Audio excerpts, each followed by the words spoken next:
Join me in this video as I give my 5 reasons why Call of Duty Black Ops 4 will become a fail.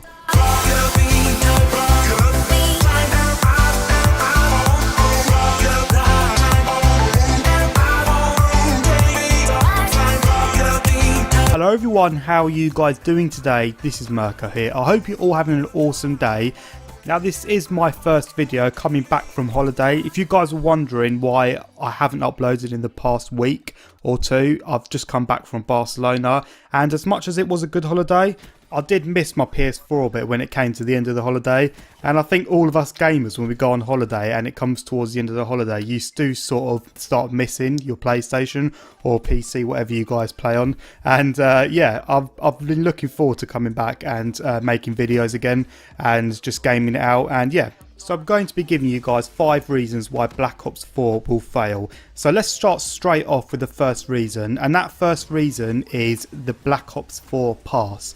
Now, if you guys don't know, they've recently revealed that, their new season pass is called the Black Ops 4 pass. And, I'm just going to put on screen what it includes. But the main purpose is that you have to pay for map DLC and, the additional things that were in the season pass, like the zombies maps. And, this is a big knock for Black Ops 4 because the fact that they're still doing for paid maps, first of all, it splits the community up straight away when the first DLC drops. And second of all, there's a lot of other games that are coming out that give free DLC, such as Battlefield. Their new game's going to have free maps. Some people think it's fair that they're charging for map DLC because that's what it's been like every year. But what they don't understand is that gaming as a whole is changing, and the way game companies are putting out their games has also changed.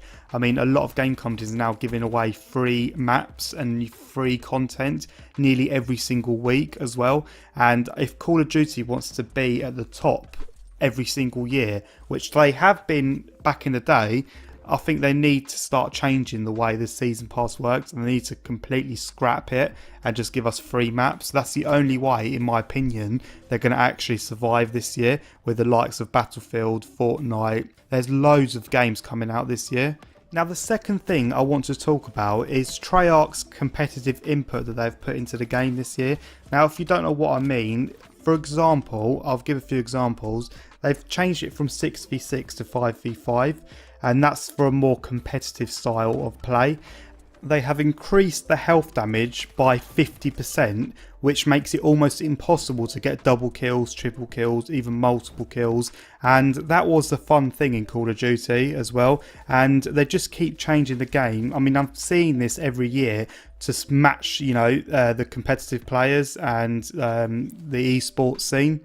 If you think back a few years ago when Call of Duty was at its most successful times during its Modern Warfare 2, Modern Warfare 3, Black Ops 1, Black Ops 2, that's when competitive wasn't around, and that's when Call of Duty was at its most successful because, it was more fun to play, and the things they had in the game, they had that more exciting feel to it. You don't know if you were going to go into a game and get 100 plus kills or, get completely wrecked. And I think nowadays, I don't know if it's Treyarch or Activision who's behind this, but they're sort of trying to get people to play a lot more competitively just in normal public matches. But what they don't understand is that 80% of the people that play Call of Duty just go on there and they want to have a bit of fun, including myself. I like to, go for a lot of kills and, have fun most of the time. And they just seem to keep pushing this competitive play style down our throats, and I think that's just something really bad for Call of Duty. If we're being quite realistic here, a lot of things in the past 3 Call of Duties have been suited for competitive players, and in Black Ops 4 they've done it 5v5 to suit the competitive players, which I'm against, to be honest, because I thought 6v6 would be so much better. It's so much more fast paced, you can get a lot more kills, you can have a lot more fun in the game. Before you start any game on multiplayer, you have to pick a specialist that no one else has picked, and every person has to have a different specialist ability in the game, which is something else as well I think is just suited to competitive players. So the next thing I wanted to talk about were the 3 game modes that are in Black Ops 4. So you've got the zombies, you've got multiplayer, and then you've got the new Blackout Battle Royale mode. I personally think that having Blackout in Black Ops 4 will just completely split the community up, and I don't think a lot of people will probably be playing multiplayer, as there'll be a lot of attention drawn towards Blackout.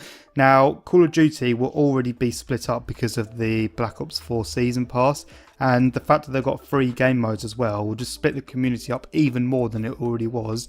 And I personally think this doesn't do any good for Black Ops 4, as Call of Duty over the years has already had a problem with the community where most people have the maps and most people don't, and now the fact that they've added 3 game modes into the game, it just completely splits the player base up. Don't get me wrong, I am looking forward to playing Blackout. I mean, it's going to be something new, but I just think it's something that could potentially harm Black Ops 4 as a whole, and I think it could just draw some attention away to multiplayer. So the fourth thing I want to get into is the supply drops that are going to be in Black Ops 4, and it's the same problem we've had for the past few years, this pay to win thing that's been going on in Call of Duty.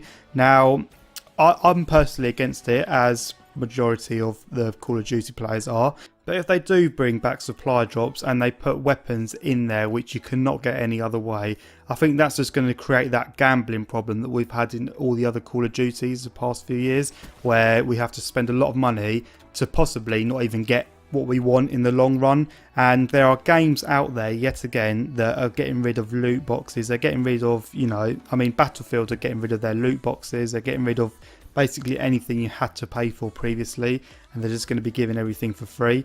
And the fifth thing I want to get into is just competition overall, because I mean, they have got a lot of competition this year and the beginning of next year as well. And I personally, if I'm going to be 100% honest at the end of making this video, I don't think they'll be able to stand out with the competition that they've got. And mainly this is because, gaming's evolving and there are a lot of games coming out that are offering more than what Call of Duty is offering. I mean, there's a lot of games that are doing their own Battle Royale mode as well, because Battle Royale is the new and most trendiest thing of 2018. Their competition will 100% knock them a bit. It will affect them. I mean, whether or not it affects them a lot, I don't know, but I know for a fact that their competition will slightly affect them, because the competition is very strong this year, and every game wants to be at the top of the rankings. So yeah, I'm going to wrap this video up here. I'm going to be doing a video as well on the 5 reasons why Call of Duty Black Ops 4 will be successful, and that video will be coming out very shortly. So yeah, if you guys did enjoy the video, a like would always be appreciated, and if you're new, I'll definitely click the subscribe button down below. Enjoy the rest of your day, guys, and I'll catch you out in another video.